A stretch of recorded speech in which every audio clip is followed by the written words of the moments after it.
Good news naman para sa mga kapatid nating domestic workers. Tataas na po ang inyong buwan ng sahod sa ilalim ng Domestic Workers Reform Package na target maipatupad ngayong taon. Kung magkano yan, alamin natin sa report ni Rainiel Pawi.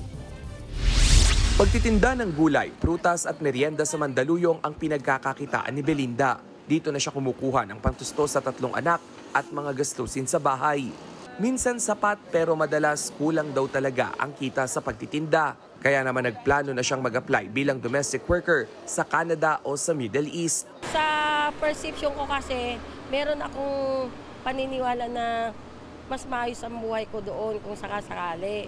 Good news din para sa kanya ang anunsyo ng Department of Migrant Workers na taas sahod para sa mga domestic worker.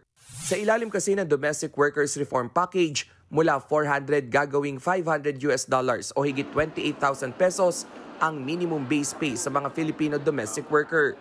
Para sa DMW, isang hakbang ang taas sahod para maitaas ang dignidad ng mga domestic worker.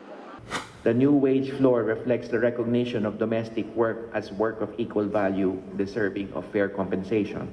Tututukan din ng ahensya ang atensyong medikal para sa mga domestic worker na sisimulan sa Dubai ngayong buwan.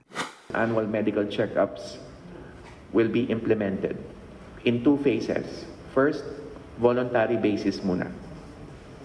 And as we acquire a bigger budget allocation, we will make the annual medical checkups mandatory.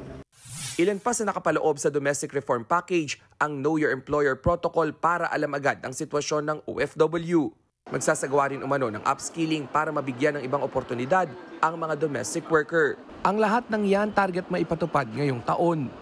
Sa tala ng Philippine Statistics Authority, lampas 2.16 million na ang OFW sa buong mundo.